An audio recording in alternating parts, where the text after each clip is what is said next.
Okay, here we are. Gonna do this comic book review in my car. Uh, does this remind you of anybody? Um, Kind of doing this out of necessity because my brother slash roommate has already gone to bed. He works super early in the morning, and there's just pretty much nowhere in the apartment I can do this without being heard. So, out of consideration for him, we're gonna do it in this hot ass car, and yeah, we're gonna hope for the best, visual and audio wise. So anyway, reviewing Ghosts of the Badlands today by Razörfist as the writer, George Alexopoulos as the artist. And I'll say right here at the outset, this is going to be a very favorable review. Now, in the interest of full disclosure or whatever, I am already a fan of Razörfist. I'd say I'm a casual fan. I like his YouTube content. I haven't watched like literally everything he does. I don't watch his live streams or anything, but I'll click on any of his videos that I can just tell by the title. It'll be something I'm interested in, whether he's ranting about comic books, politics, video games, heavy metal, especially. I love his Metal Mythos series. Um, the guy just presents his material, his opinions in an extremely entertaining style, whether I agree or disagree with whatever his take on any given subject is. The dude is super entertaining. So when I heard he was putting out a comic book, I got really excited about it because I happen to be a big fan of a couple of his favorite characters from literature and comics, which are Solomon Kane and The Shadow. And I also really appreciate his taste in westerns. I'm a massive fan of Deadwood, which he is also a big fan of. He has a video where he talks about, if you want to get into westerns, here's a bunch of westerns to check out. He lists Deadwood. And based on some of his recommendations, I also got into a show and a couple of movies that he recommended that are just fucking excellent. So I felt like, okay, this guy's gonna put out a comic book and it'll be a Western. I bet he'll do a pretty good job. So I just want to, I guess, mention all of that because since I'm already a fan of the guy, maybe this review is favorable just because I want to like it already. I, maybe have a bias or something like that. However, I will say I also bought a couple of comic books from another YouTuber who I don't want to say I was really a fan of his content, but I was really inspired by his passion and his vision. I'm talking about Eric July. So I bought ISOM 1 and 2, and I was really, excited about the whole idea of his company and his vision for publishing comic books. And, you know, uh, I'm just bringing this up because I'd like to say I'm capable of being an unbiased reviewer of comic books from people who I might be like sort of predisposed to liking or being a fan of or whatever, because his comic books are horrendous. The writing is the worst I've ever read of anything, of any type of comic book or a fifth grader's essay or whatever. It's just so bad. I couldn't believe how bad it was. And the art is mid, without even getting into the whole 3D asset controversy. Even if I was convinced that it was all 100% hand drawn, it's just not good. It's well, I'm not gonna say it's not good, but it's mid. Like as the kids say. I'll go ahead and repeat that. It was mid.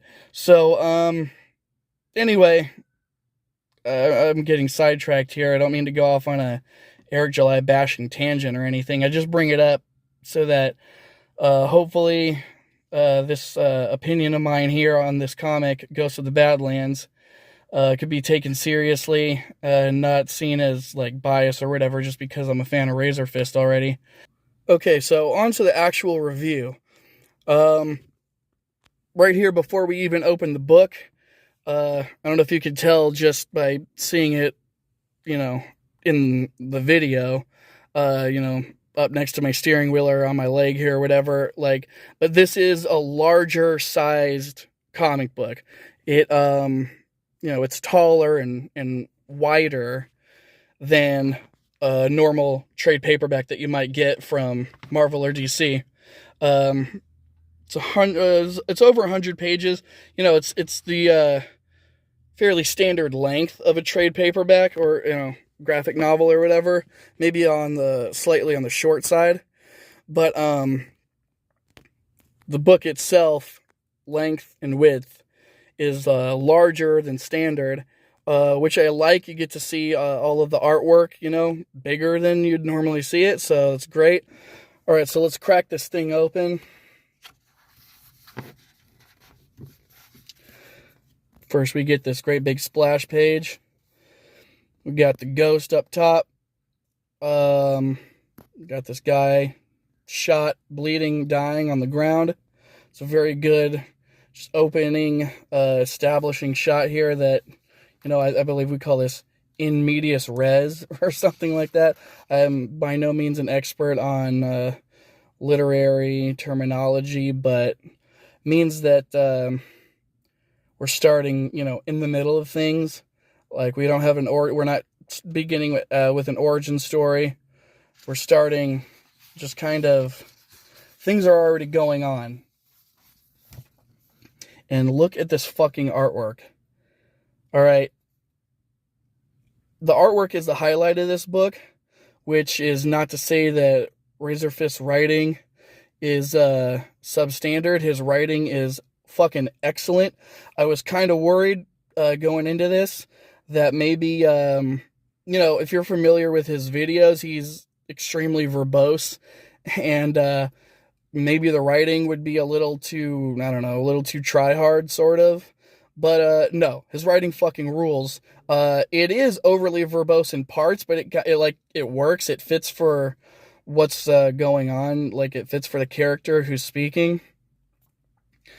And like stylistically it fits, because this is clearly an homage to pulp. It's an homage to bande dessinée, which is European. Like, I learned that fucking term from Razörfist himself, because he has a video about bande dessinée, which is the European style of comic books.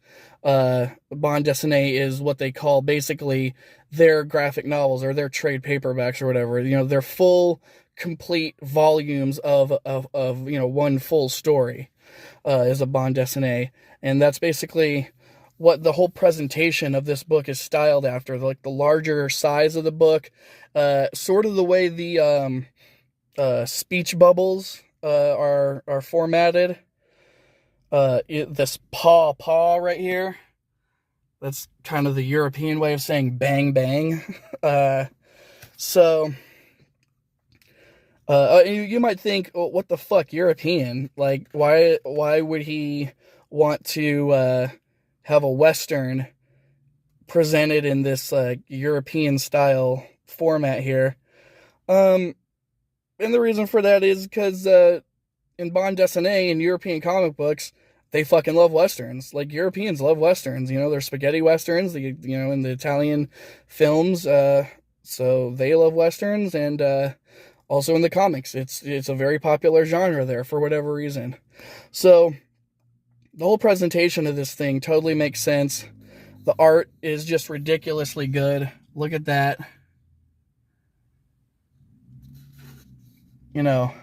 Just sick fucking artwork. All these dudes getting blown away. It is so much fun. This book is so much fun to just look at. I'm not going to show too much more of it, because I don't want to give anything away, But this is just some of the most fun I've had reading a comic book in a long time. The writing is excellent. The art is excellent. Our titular character here, the Ghost of the Badlands, he goes by many names. Ghost of the Badlands is one of them. He's actually not our primary protagonist. Our main character that we really follow from his perspective throughout the whole story is this guy.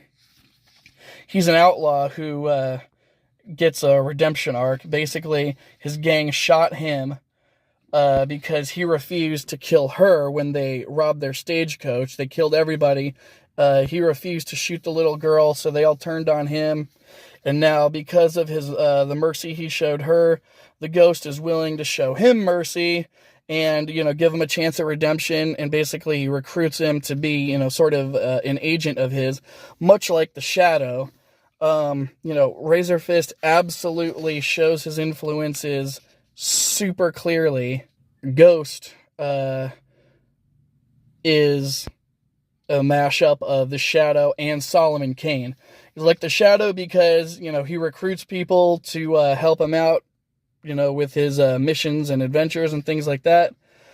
And we'll call upon them at any given moment, and they sort of have a way of communicating with each other to let each other know that, oh yeah, I'm one of the Ghost Boys too. And he's a lot like Solomon Kane in that, well, let me find, I don't want to show too much, but let me go back. So here, he's talking to these bad motherfuckers that he's getting ready to slaughter. And he only speaks in scripture. Every single time the ghost talks to somebody, like when he actually speaks to them, with his own voice, he only speaks in scripture. A little bit later on, he writes a letter to the other main character, and in the letter, he's explaining everything he wants him to do. He explains it very eloquently. It's he also kind of reminds me of the V for Vendetta guy. I don't know what his name is. V, I guess, right? I haven't actually read it. I've just seen a few clips from the movie, actually. But, the dude speaks super eloquently and poetically. And while the ghost's writing is not as, flowery and charismatic necessarily as V is when he speaks, it's still much more eloquent and articulate than most of the other characters speak. So the influences here of the Shadow and Solomon Kane, very obvious, very intentional. Maybe a little bit of V is thrown in there too. I don't know if that's intentional or not, but obviously the ghost character being a mashup of Solomon Kane and the Shadow is very intentional, which I love. It's a very cool way to present, sort of spectral Western character. Like, is this guy even human or not? Which we never get a real solid answer for in that, at least in this book. I hope there will be more books. Razörfist, please, for the love of God, continue to make these, and keep George Alexopoulos chained to a fucking radiator in your basement. Don't ever let this guy get away. His art is so fucking awesome. I want him to be your partner and collaborator in comic books for the rest of both of your lives. And I hope those lives are spent making more and more volumes of this, because Jesus, I really love it. And also, much like Solomon Kane and Shadow comics, or stories, this can continue into as many stories as Razor wants, it can be just a whole series of standalone adventures. God damn it, my phone died. All right, here we are, back to the front. We're just going to start all over again. No, I'm just kidding. Of course we won't. I'm just going to wrap this up. This comic was really great. I really don't have any criticisms for it other than, and this is not a criticism, but it might be a criticism that others have, which is the influences for this book, Solomon Kane, The Shadow. It's super fucking obvious that that's what Razörfist was pulling from to create this character. I don't think it's a bad thing. To me, it's not a criticism. It's like a reason to buy this. It's a reason to read it. It's a fucking awesome character. And, it's totally fine to, have those influences be this obvious, because, you're paying homage, you're doing a sort of, uh, you know, a motif here of like westerns and pulps and things like that. And you know what? I want to say one very mild criticism. Okay, real quick, I probably should have said spoiler alert or something before I got into the next part that just gonna I get into after this. Just because I'm showing something from the end of the book, and it's, I would say it's a bit of a spoiler, kind of. So, just if you haven't read the book yet, go ahead and click out of the video now. You should definitely get it. The art is amazing. The writing's great. The story is so fucking cool. Definitely get it. And show Razörfist all the support that he needs to continue to make these kinds of comics, because I really, really, really want him to. And I really want to get a lot more stories like this from him in the future. So, yeah, go ahead and do that. And if you want to hear what I have to say about, something that's a bit of a spoiler and my one little slight teeny tiny critique of this book that it involves getting into a mild spoiler, then continue watching to the end of the video. I want to say one very mild criticism, since I don't want to just be like, saying, oh yeah, this is the greatest thing of all time, and not really have any, like, what, I'm not going to have like anything bad to say about this. Is it a perfect comic? Well, to be honest with you, maybe it is. But here's something that I saw that I thought, well, this is a little silly. Okay, so the ghost is facing down this big fat cocksucker of a corrupt mayor here, and he's getting ready to kill him. The mayor is running away, and instead of just like sort of sniveling and begging for his life, which he is doing, but he also kind of starts speechifying a little bit.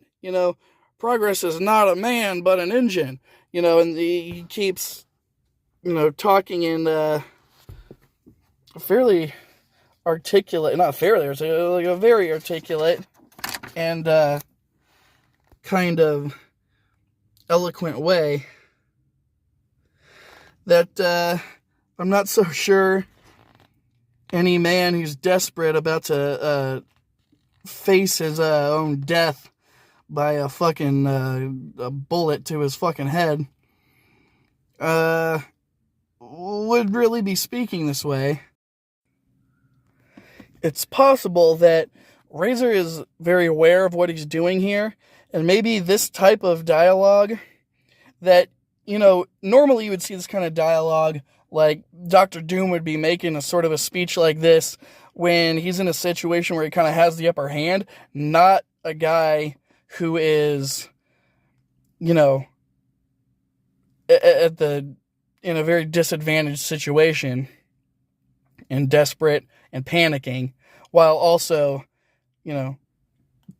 basically given this whole monologue about, progress can't be stopped, and we have to fucking wipe out everybody who's in our way because America, and so on and so forth. But maybe this is kind of the norm. Maybe this fits the whole, pulp western vibe of this comic, and it's very much on purpose that this guy is speaking this way in a situation that normally a person wouldn't. Maybe this is kind of the norm. Maybe this is what villains actually did at these types of moments in, pulp books or the old comics, or in the old radio plays that the Shadow originated from. So, again, just like a mild criticism of why is this guy talking like this at this particular moment, rather than just, more like begging or like even being angry and being like, hey, you know what, fuck you, this is progress, shoot me, motherfucker, because there'll be someone else like me tomorrow who's gonna be, doing the same thing I'm doing, which is basically exactly what he's saying, but he's saying it in this much more articulate way, and just kind of not what I would assume somebody would do in this moment. But this is very dramatic, over the top kind of content, not content, for fuck's sake, just writing, literature. Or do you call comics literature? And another thing about this book that's really sweet is at the back of the book, we have a prose short story, not illustrated, but just a very cool, quick little short story. I won't get into it at all. I did read it. I did think it was very cool. Again, Razörfist turns out really good writer. So that's a little extra bonus here. And this book, I would say, is well worth the money. Of course, all of these indie crowdfunded books are more expensive than full-size graphic novels that you can buy either from comic book shops or Amazon or whatever,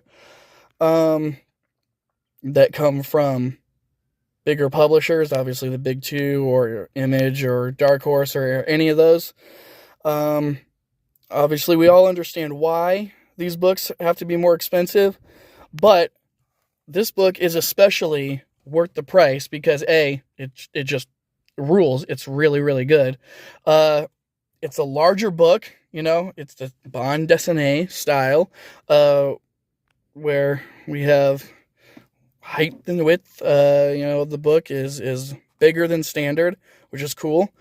And it is over 100 pages, which is, it puts it a lot closer to, if not, almost right at the standard page count of